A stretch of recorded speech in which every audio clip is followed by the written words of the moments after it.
സമസ്തയുടെ നിലപാട് എന്ന് പറഞ്ഞ് സ്വയം പറയാണ് സമസ്തയെ വരട്ടണ്ട. ആരവിടെ സമസ്തയെ വരട്ടിയേ? ബാഫിക് തങ്ങളുടെയും പൂക്കോയ തങ്ങളുടെയും പൈതൃകം അത് സമസ്തയുടെ പൈതൃകമാണ്. അതല്ല എന്ന് പറയുന്ന ആൾക്ക് സമസ്ത മുഷാവറയിൽ ഇരിക്കാനുള്ള അർഹതയില്ല. അയാളെ പിടിച്ച് തൂക്കി പുറത്തിടണം. അവരൊക്കെ നയിക്കുന്ന സംഘടനയുടെ വേദി ഉപയോഗിച്ചിട്ടാണോ ഇയാൾമാർ വർത്താനം പറയേണ്ടത്? പാണക്കാട് കുടുംബത്തിനെതിരെ തോന്നിയാസം പച്ചക്ക് ഇയാൾ പറയുകയാണെങ്കിൽ മുസ്ലിം ലീഗിന് പ്രവർത്തകന്മാരുണ്ട്, സമസ്തയിലെ തന്നെ പ്രവർത്തകന്മാരുണ്ട്. അവർ ഏത് രീതിയിലാണ് പെരുമാറാമെന്ന് പറയാൻ പറ്റില്ല. ഇത്തരത്തിലുള്ള റൗഡി ഭാഷയിൽ സംസാരിക്കുന്ന ഈ മനുഷ്യനൊക്കെയാണോ ഈ അതീവ പണ്ഡിതന്മാരിരിക്കുന്ന മുഷാവറയിൽ ഇരിക്കേണ്ടത്?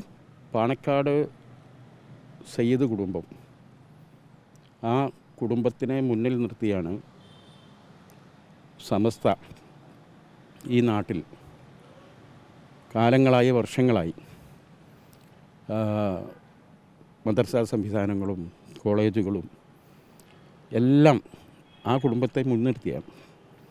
മഹാനായ വരക്കൽ മുല്ലക്കോയ തങ്ങളാണ് സമസ്തയുടെ സ്ഥാപകൻ. അദ്ദേഹത്തിൻ്റെ സഹോദരിപുത്രനായ സയ്യിദ് അബ്ദുറഹ്മാൻ ബാഫിക് തങ്ങൾ 1932 സമസ്തയിലേക്ക് വരുന്നത്. അതിനു മുമ്പ് 1929 അദ്ദേഹം ലീഗിലേക്കാണ് വന്നത്. ലീഗിൽ വന്നതിന് ശേഷം ലീഗുകാരനായി തന്നെയാണ് സമസ്തയിലേക്ക് പോയത്. മനസ്സിലാക്കണം. 1951 എൻ്റെ ഓർമ്മ. എടരിക്കോട് ചേർന്ന സമസ്ത സമ്മേളനത്തിൽ വെച്ചാണ് ഈ ദർസ് സ്ഥാപനങ്ങൾ, മദ്രസ സംവിധാനങ്ങളെക്കുറിച്ച് പഠിക്കാനായി മഹാനായ ബാഫിക് തങ്ങളെ സമസ്ത മുഷാവറ നിയോഗിക്കുന്നത്. അദ്ദേഹം അക്കാലത്ത് അരീക്കോട്ടിലെ ദാറുൽ സന്ദർശിച്ചൊക്കെ അദ്ദേഹമാണ്.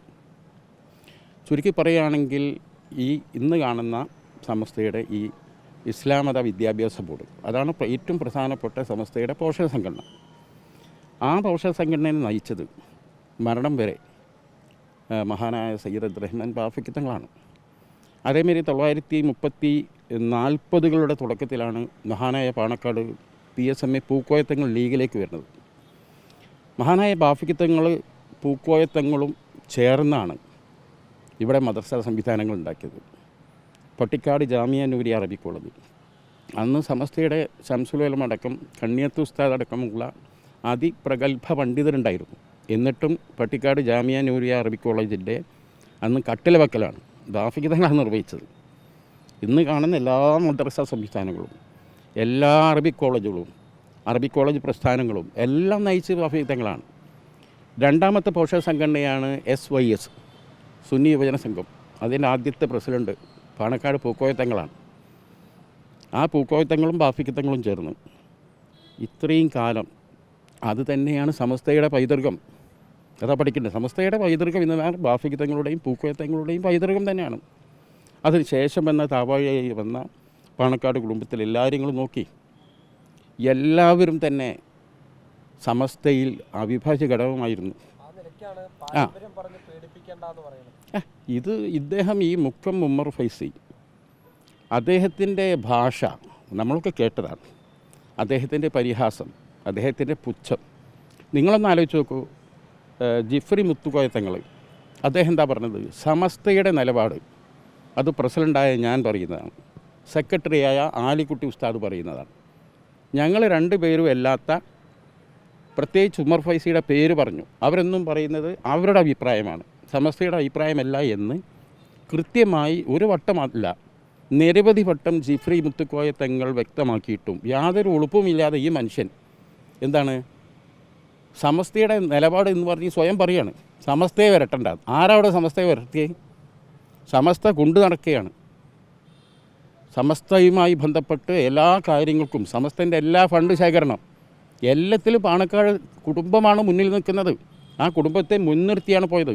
എല്ലാ ഉദ്ഘാടനങ്ങൾക്കും, എല്ലാ പള്ളി ഉദ്ഘാടനങ്ങൾക്കും എല്ലാം വിളിക്കുന്നത് പാണക്കാട് തങ്ങളാണ്. ഞാൻ ചോദിക്കട്ടെ, ഒരാൾ മരിച്ചാൽ ഒരു മയ്യത്ത് നിസ്കരിക്കാനുള്ള ആഹ്വാനം പാണക്കാട് കുടുംബത്തിൽ നിന്ന് ആരെങ്കിലും പറയണം? ഈ ഉമർ ഫൈസി പറഞ്ഞാൽ ആരെങ്കിലും നിസ്കരിക്കുമോ? പാണക്കാട് കുടുംബം മുസ്ലിം സമുദായത്തിൻ്റെ നേതൃത്വമാണ്. അവരെ പരിഹസിക്കുക, പുച്ഛിക്കുക എന്ന് പറഞ്ഞാൽ അതും ഒരു സമസ്തയുടെ 100ാം സമ്മേളനം നടക്കുകയാണ്, ആഴ്ചകളുള്ളൂ. ഈ ഘട്ടത്തിലാണ് ഇയാൾ ഇത്തരം വർത്തമാനം പറയുന്നത്. സമസ്തയുടെ പൈതൃകം എന്ന് പറഞ്ഞാൽ ബാഫിക് തങ്ങളുടെയും പൂക്കോയ തങ്ങളുടെയും പൈതൃകം തന്നെയാണ്. അല്ല, ഇത്തരം ആളുകൾ, അത് ബാഫിക് തങ്ങളുടെയും പൂക്കോയ തങ്ങളുടെയും പൈതൃകം അത് സമസ്തയുടെ പൈതൃകമാണ്. അതല്ല എന്ന് പറയുന്ന ആൾക്ക് സമസ്ത മുഷാവറയിൽ ഇരിക്കാനുള്ള അർഹതയില്ല. അയാളെ പിടിച്ച് തൂക്കി പുറത്തിടണം. ഇത്തരത്തിലുള്ള ആളുകളല്ലല്ലോ സമസ്തയിൽ വരേണ്ടത്. അതെ, അവിടെയാണ് നടപടി എടുത്തേ പറ്റൂ. ഈ വിഷയത്തിൽ കേരളത്തിലെ മുസ്ലിം ജനസാമാന്യം എല്ലാവരും അതീവ ബഹുമാനത്തിൽ കാണുന്ന ഒരു വ്യക്തിയെ നിരന്തരമായി ഇങ്ങനെ ആക്ഷേപിക്കുക. ഇദ്ദേഹം റഹ്മത്തുള്ള കാസ്മിയെ പോലെ സ്വന്തം യൂട്യൂബിൽ ഒരു ചാനലിൽ നടത്തിയ ആൾ അഭിപ്രായം പറയട്ടെ. അയാൾക്ക് പാണക്കാട് തങ്ങന്മാരെ വിമർശിക്കണേ, അയാൾ സ്വയം പറയട്ടെ. മറിച്ച് ഈ പാണക്കാട് തങ്ങന്മാർ നയിക്കുന്ന വിവിധ പോഷക സംഘങ്ങൾ നയിക്കുന്ന ഇവരാണ്. SYSൻ്റെ പ്രസിഡന്റ് സാദിഖ് അലി തങ്ങളാണ്. SKSSFിൻ്റെ പ്രസിഡന്റ് ആരാണ്? അബ്ബാസ് അലി തങ്ങളാണ്. അവരൊക്കെ നയിക്കുന്ന സംഘടനയുടെ വേദി ഉപയോഗിച്ചിട്ടാണോ ഇയാളുമാർ വർത്താനം പറയേണ്ടത്? എല്ലാം നടപടി എടുത്തിട്ടില്ലെങ്കിൽ പാണക്കാട് കുടുംബത്തിനെതിരെ തോന്നിയാസം പച്ചക്ക് ഇയാൾ പറയുകയാണെങ്കിൽ മുസ്ലിം ലീഗിൻ്റെ പ്രവർത്തകന്മാരുണ്ട്, സമസ്തയിലെ തന്നെ പ്രവർത്തകന്മാരുണ്ട്. അവർ ഏത് രീതിയിലാണ് പെരുമാറാമെന്ന് പറയാൻ പറ്റില്ല. ക്ഷമിക്കുന്നതിന് വളരെ ഇതാണ്, അതിന് വളരെ പരിധിയുണ്ട്. അത് സമസ്തയിലെ ഉസ്താദുമാർ മനസ്സിലാക്കണം. ബഹുമാനപ്പെട്ട മുഷാവറ അംഗങ്ങൾ പഠിക്കണം. ഇത്തരത്തിലുള്ള റൗഡി ഭാഷയിൽ സംസാരിക്കുന്ന ഈ മനുഷ്യനൊക്കെയാണോ ഈ അതീവ പണ്ഡിതന്മാരിയ്ക്കുന്ന മുഷാവറയിൽ ഇരിക്കേണ്ടത്? അദ്ദേഹത്തിന് എന്ത് അർഹതയുള്ളത്? ബാഫീതങ്ങളെയും പൂക്കോയത്തങ്ങളെയും ആ പൈതൃകം വരെ ചോദ്യം ചെയ്യുന്ന ഈ മനുഷ്യനെ എന്തിനാണ് ഈ സമസ്തയ്ക്ക് ഇത്തരത്തിലുള്ള ആളുകൾ ആവശ്യം? വേറെ എത്ര നല്ല മനുഷ്യന്മാരുണ്ട്. ഇയാൾ ഒരു വട്ടമല്ല, നിരന്തരമായി ഇതിങ്ങനെ പറഞ്ഞു കൊടുക്കുക. ഇതിങ്ങനെ കേട്ടുകൊണ്ട് നിൽക്കണോ? ആയിരക്കണക്കിന് പള്ളികളുടെ കാവ്യാണ് ആ മനുഷ്യൻ. നിങ്ങൾ മനസ്സിലാക്കണം. ഞാനീ പറഞ്ഞല്ലോ നേരത്തെ 2 പോഷക സംഘടന, സമസ്ത ഇസ്ലാം മത വിദ്യാഭ്യാസ ബോർഡ്, ബാഫിതങ്ങളാണ് മരിക്കും വരെ അതിനെ നയിച്ചത്. ഈ കണ്ട സ്ഥാപനം മൊത്തം ഉണ്ടാക്കിയ ഞങ്ങളെ സമസ്തക്ക് 10,000 മദ്രസ ഉണ്ട് എന്നൊക്കെ ഇയാൾ പറയണ്ടല്ലോ. ആരുണ്ടാക്കിയ അതിനൊക്കെ ഉള്ള പൈസ ഉണ്ടാക്കി പിരിവെടുത്ത് ഉണ്ടാക്കിയതാരാ? പാണക്കാട് തങ്ങന്മാരും ബാഫിക്ക് തങ്ങന്മാരും. ഓടി പറഞ്ഞാലേ സമുദായം പൈസയിലുള്ളൂ. അങ്ങനെ ഉണ്ടാക്കിയതാണ്. ഇയാൾ ഈ ഇടതുപക്ഷ സർക്കാരിലെ 2 കമ്മിറ്റിയിൽ ഇയാളുണ്ട്. അത് നിങ്ങൾ മനസ്സിലാക്കണം. ഇയാൾ ഇടതുപക്ഷത്തിൻ്റെ കീ കൊടുത്ത് അവിടെ നിന്ന് എന്താണ് അവരുടെ തിട്ടൂരം വാങ്ങി ഈ മുസ്ലിം ഉമ്മത്തിൻ്റെ ഐക്യം നശിപ്പിക്കാൻ ഇറങ്ങി തിരിച്ച ആളാണ് ഇയാൾ. ഒരു പാർട്ടി എന്ന നിലയ്ക്ക് സമസ്തയിലെ പ്രശ്നങ്ങളിൽ ഞങ്ങളൊക്കെ വളരെയധികം സൂക്ഷ്മതയോടെയും ജാഗ്രതയോടെ ഇടപെട്ടിട്ടുള്ളൂ. നിങ്ങൾക്കറിയില്ലോ, ഈ സമസ്ത വേദികൾ ഉപയോഗിച്ച് എന്തെല്ലാം തോന്നിയാസം വിളിച്ചു പറഞ്ഞ് തിരിച്ച് പറയാൻ ഞങ്ങൾക്ക് അറിയായിട്ടില്ല. പാണക്കാട് കുടുംബം ഞങ്ങൾ അതിനൊക്കെ വിലക്കിയിരിക്കുകയാണ്. പക്ഷേ എവിടേക്കാണിത് പോകുന്നത്? ഇപ്പം നോക്കി, ഈ SKSSF എന്ന സംവിധാനം 14 വർഷം സാദിഖ് അലി തങ്ങൾ കഠിനാധ്വാനം ചെയ്ത് നയിച്ച് ഇന്ന് ഏറ്റവും വലിയ കേരളത്തിലെ ഒരു വിദ്യാർത്ഥി പ്രസ്ഥാനമായിക്ക് അതിന് മാറ്റിയ മനുഷ്യനെ സാധ്യതകൾ അവരൊക്കെ സംഭാവനത്തിൽ ചെറുതായി കാണാൻ പാടുണ്ടോ? എല്ലാവരും ഇതിൻ്റെ പിറകിലുണ്ടാവും, ഒരു സംശയവുമില്ല.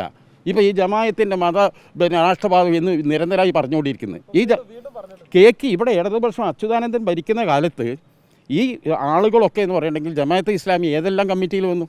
പാഠപുസ്തക കമ്മിറ്റിയിൽ വന്നു, ഹജ്ജ് കമ്മിറ്റിയിൽ വന്നു, എന്തെല്ലാം കമ്മിറ്റിയിൽ വന്നിട്ടുണ്ട്. അവിടേക്ക് ജമായത്തിൻ്റെ വിചാരിച്ച് ഇരിക്കാക്കല്ലോ, പിന്നെ ഓരോ കൂടെ ഇരുന്നു. ഇപ്പം ഞാൻ ചോദിക്കട്ടെ, കഴിഞ്ഞ മുസ്ലിം ലീഗ് നടത്തിയ നോമ്പ് തറ എല്ലാ മുസ്ലിം സംഘടന ആളുകളും ഇനി മുസ്ലിം അല്ലാത്ത പ്രഗത്ഭരും എല്ലാ സമുദായത്തിലുള്ളവരും ഞങ്ങൾ ക്ഷണിക്കാറുണ്ട്. എല്ലാവരും വന്നല്ലോ. അന്നേരം ഒരു ജമാഅത്തെ ഇസ്ലാമിൻ്റെ അമീറുണ്ടല്ലോ, ആരും എഴുന്നേറ്റ് പോയില്ലല്ലോ. ഒരു കൂട്ടായ ഒക്കേഷൻ വരും, അതിലൊക്കെ എല്ലാവരും പങ്കെടുക്കും.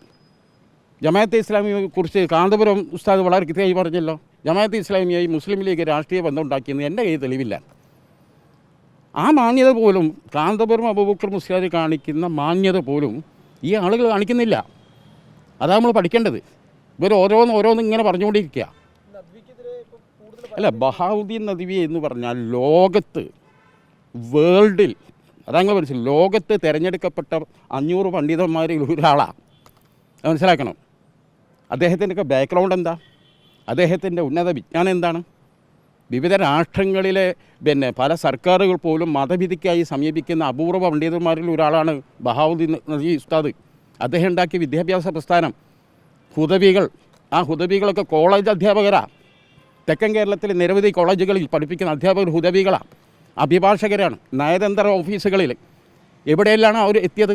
അദ്ദേഹം ഉണ്ടാക്കിയ അദ്ദേഹത്തിൻ്റെ ശിഷ്യന്മാരുണ്ടല്ലോ, ആ ശിഷ്യന്മാരെ എത്രയെന്ന് നിങ്ങൾക്കറിയാം? ലോകം മുഴുവൻ പരത് കിടക്കാണ്. ലോകം അറിയപ്പെടുന്ന പണ്ഡിതനാണ്. ആ പണ്ഡിതൻ എന്തോ ഒരു ക്ലാരിഫിക്കേഷൻ അതും എന്നാണ് നടത്തിയത്? ജാമിയ മില്ലിയയുടെ സമ്മേളനം കഴിഞ്ഞിട്ട് കാലത്രയായി. അന്ന് പറഞ്ഞതിന് ഇപ്പോഴാണ് പരാതി കൊടുക്കണ്ടേ? ഇതൊന്നും ആർക്കും തിരിഞ്ഞിട്ടല്ല. ഇതിനൊക്കെ ഞാൻ പറഞ്ഞല്ലോ, ഒരു മഹത്തായ 100ാം വാർഷിക സമ്മേളനം നടക്കുക. സമസ്ത എന്ന് പറഞ്ഞാൽ അതിൽ 99% ലീഗാണ്. ആ സമ്മേളനം വിജയിക്കേണ്ടത് ലീഗുകാരായ സമസ്തക്കാരുടെയും ആവശ്യമാണ്. മനസ്സിലായില്ലേ? അല്ല, ഇവരാരും വിചാരിച്ചാലും ആളവിടെ എത്തൂല. എന്തുമാകട്ടെ, ഇത്തരത്തിലുള്ള ആളുകളെ ബഹുമാനപ്പെട്ട ജിഫ്രി മുത്തുക്കോയ തങ്ങളും MT ഉസ്താദും ആലിക്കുട്ടി ഉസ്താദ് സുഖമില്ലാതെ കിടക്കുകയാണ്. എല്ലാ വന്ധ്യരായ പണ്ഡിതന്മാരും ഇത്തരത്തിലുള്ള ഗുണ്ടാ ഭാഷ ഉപയോഗിച്ച് ഈ പാണക്കാട് തങ്ങന്മാരെയും പൈതൃകത്തെയും ബാഫികതങ്ങളെ വരെയല്ലേ ആക്രമിച്ചത്. ഈ പൈതൃകത്തൊക്കെ പരിഹസിക്കുന്നവരെ അവരൊന്നും സമസ്ത മുഷാവറകൾ വെച്ചേക്കരുത്, തൂക്കിയിരുത്ത് പുറത്തിടണം. അതാ വേണ്ടിയത്. മനസ്സിലായോ?